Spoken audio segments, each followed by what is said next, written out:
Hi guys and welcome back to the channel. Today I've got two replays in the Swedish Tier 9 heavy tank, the Emil 2. Now this is a tank that is okay. It's not horrendous. It's got some really good strengths and then some quite bad weaknesses. Now one of its weaknesses is that it is quite sluggish. It's got good top speed, but you need to be going downhill to get that top speed, which is something that sort of corrects onto the Tier 10 Heavy, because the Tier 10 Heavy is quite mobile, and I think a lot of the weaknesses you get in the Emil 2 get rectified, except for one or two things. So the mobility is sluggish, the gun handling isn't great, it's 0.38 accuracy, I can't remember the aim time, it's 2.3, 2.5, something like that, which... yeah, it's alright. But you've got the durability of the turret. The turret is absolutely amazing. Like, when you get hull down like I am here, you're just going to bounce pretty much everything that's fired at you. And that's an amazing thing to have, that durability. Like, you see there, I turn the turret to where the shots are flying in from, and I bounce a couple of them, which is nice. So the gun handling ain't great. The 12 degrees of gun depression is amazing. It just means you're so flexible. Like, you can go pretty much anywhere with any ridgeline and be able to be hull down and be able to just use your gun depression. You're not going to be stuck thinking, oh, I've not got enough. Obviously, it does depend on the ridgeline, but most ridgelines you'll be able to use. And to good effect. And that you're not going to really get trashed as well when you poke over, because your turret's amazing. Now, the pen. The pen is another thing that is not great, and especially since it's APCR as standard. It's 248 pen on the APCR, it's something that lets the Tier 10 down a lot as well. And that over distance is not great. It means you do bounce a lot of shells. And especially at distance, when you're seeing that your shell pen is probably what 230, 220 lowest, or in the 220s with RNG. It's, yeah, not too good. And the other thing is also, that's the other thing I've just seen, it's the Intraclip reload speed. The Intraclip is 3.33, which is terrible. And it's pretty horrible, to be honest. It means that, you know, you're looking at nearer to 10 seconds from the first shell being dropped to drop your whole clip for 1600, which is great, but it means you're not putting out the damage output that quickly. And means you have to hang around for a lot longer, and that paired with the quite long reload of 36 seconds for 1600 means that, yeah, sometimes you can't get the shells out quick enough for some games. But on the whole, I mean, I kind of enjoyed it. It was kind of okay. It wasn't the most painful grind, but there's others that are more painful. It's an alright tank to play, and it's worth going up. I mean, the Emil 1 before it is kind of mediocre, but it does have a little soft spot in my heart, just because it's, you know, it's not a loader that can be alright. And you do stuff like this to Tier 10 heavies, or to heavy tanks in general, you know, it's pretty nice, isn't it? I mean, look at this guy, we're just like, oh, there we go, we've just dropped 1600 into him. Great.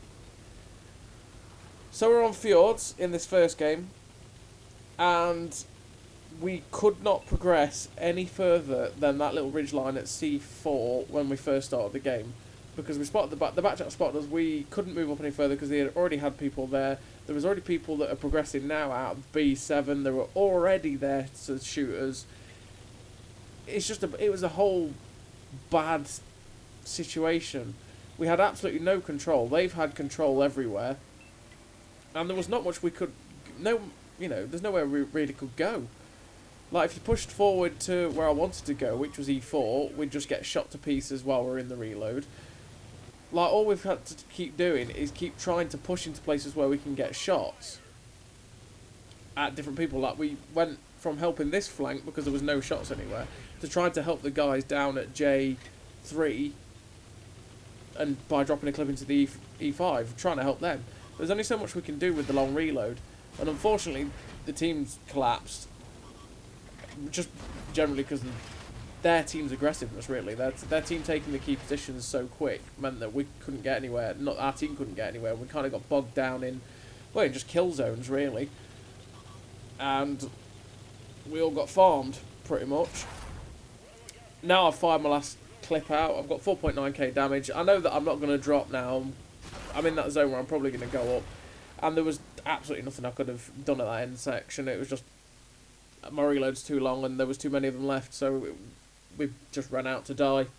But there we're at 94.72, so I know that if I have a good game next, I'm probably going to have the mark.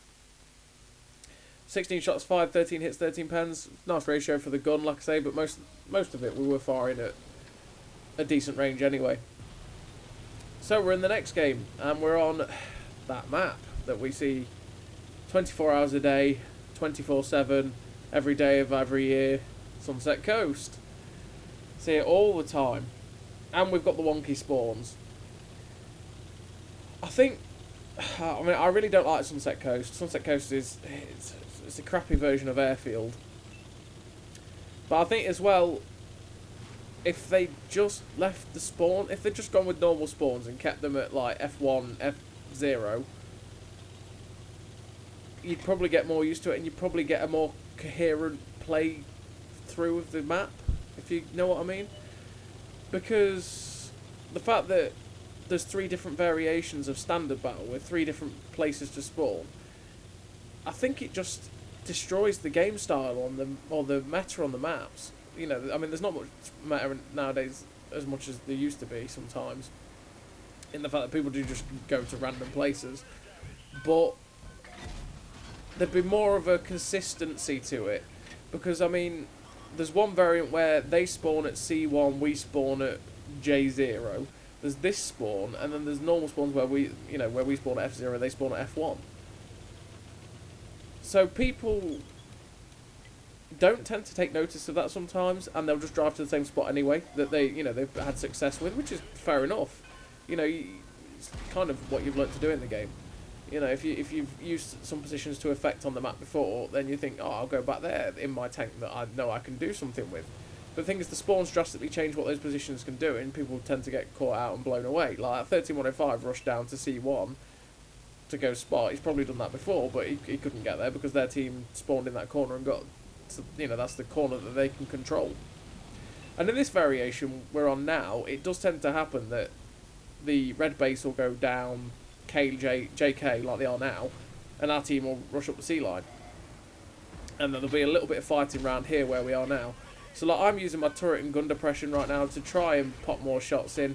I wanted to track and pen that guy, but unfortunately I only tracked him, but I'm getting tracking assist for it, which is not bad. And it meant that he got pinned in place for me to drop the last 2 shells in, which is okay. I'll take it. So we're now just stuck in the reload, and what we're going to be doing now is just sizing up the targets, right? So we're looking at what we want to be dropping at. So this Waffle Panzer IV is there, right? So we're poking out now to see if we can get shots at him, which we can't because there's a big rock in the way. We're just basically sizing it up, and we're sizing up what we could go for. So this is C75. He's there with this rock. I don't want to take the shots because it's quite likely I'm not going to pen that guy, right? Because the APCR would mean that if I was firing heat, I probably would be able to pen on top of his turret. But the APCR will most likely ricochet off that E75. So you know what? I'm waiting to get unspotted, and then I'm going to come up here, and I can get nice shots on his side. It's a bit risky coming up here because if there's anything camping in their base, which there generally is, then I'm going to get wrecked. Now, we broke his turret with the first shot, and it's clearly broken. But now we're above him, we will quite easily pen that cupola. So that's why we put the shot in.